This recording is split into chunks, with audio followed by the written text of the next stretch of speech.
How's it going, guys? This is the first book review that I'm doing for my channel. Today I'm going to review The Power of Habit by Charles Duhigg. Chose to do this book as the first one because it is a great book if you want to make some habit changes, lifestyle changes, anything. I mean, if you're at a place where you're not meeting your goals, or you want to get somewhere, you want to set a goal and you want to know, or it just gives you a better understanding of how habits work and how you can use habit change to get where you want to go. So, this book is from 2014 is when it came out, but it starts out with the study of an old man who had gotten a disease, and this disease was so severe that it put him in a coma. It literally and put him close to death. But miraculously, he bounced back. But he didn't do it without consequences, I should say. So what had happened was there was a part in his brain that was basically completely wiped out, and it was related to memory. And being related to memory, he couldn't remember anything past 20 seconds of what he experienced. But so he started getting studied on by people who were memory specialists, and they were super excited because when they scanned his brain, the only thing that they could relate it to was a little boy who had seizures and ended up dying. They couldn't really study him, so they were able to study this guy. And what they found was, through the studies, is this was a man who couldn't remember anything, but knew when a cue had came off how to get to his bathroom, go to the bathroom, wash his hands, and get back to his sitting place or wherever he was at before he went to the bathroom and came back. But he couldn't remember whether he went left or right getting into the bathroom. So this was saying that habits are completely different from just memory. They actually involve three different things. It involves a cue, it involves a routine, and then it involves a reward. So through these things, it's like basically a chunking of actions. Think about getting into your car, turning it on, reverse, getting out of your apartment complex, or just getting back onto the street, getting on the main street, and going to where you want to go. It becomes so easy, becomes routine, because all of these actions are familiar, like knock it down. And the way the brain works with habit forming and maintaining those habits is it remembers these actions, and there's a thing called basal ganglia in your brain that after these actions have been chunked together, it'll switch and let your habit take over. And it does this for efficiency.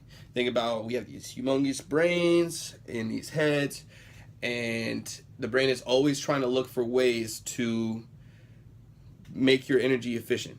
So in doing so, when you first start a habit, your energy is going crazy, trying to find a way to make it efficient. And then after a week or so, the only time your brain goes haywire is when the cue goes off, and then your routine is just kind of stabilized on an energy wave, and then when the reward comes up is when your mind gets stimulated again. So it's efficient energy wise. Yeah, so that was really instrumental to me understanding how habits work, and how once you understand the cue that creates your good or bad habit, you can understand what the reward is, because the cue and reward are always going to be the same thing, but the thing that you need to change to create that new good or bad habit or whatever happens is the routine in the middle. So you change the routine, basically identify the cue, identify the reward, know what the routine is, whether good or bad, and change it or whatever.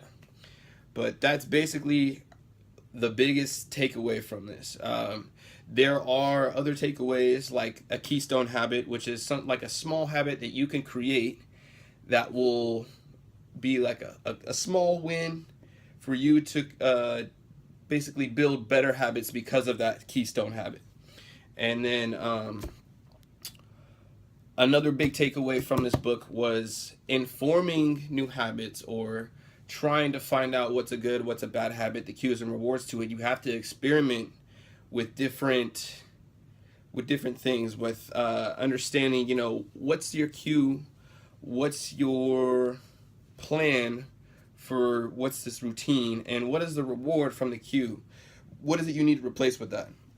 And write these things down and try them out and see, does this affect this? Does this affect this? It's like, it's more than just simple this and that. There could be multiple cues that lead to a reward. You have to find what the cue is, or find what the routine is, or the purpose of it, and go from there.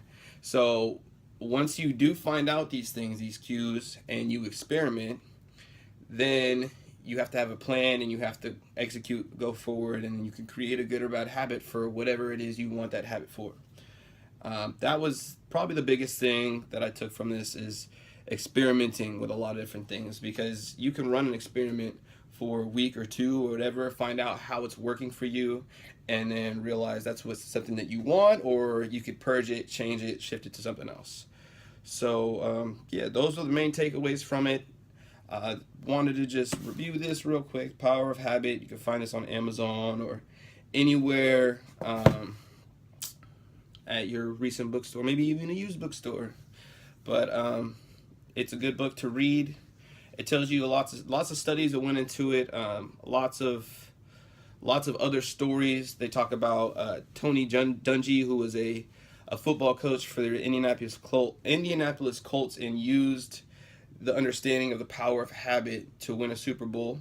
And then it talks about how, well, never mind. There's plenty of other examples that they use in real life besides the study I told you about in the beginning of this video, and then the Tony Dungy thing. Football appeals to me because I like some sports, and yeah. But tell me what you think about this video. What did you like it? Did you get anything from it? Comment on it. Thumbs up. This is the first one, and hope to bring you guys some more value through another book review, or maybe an interview. Who knows? All right. Let me know. Have a great day.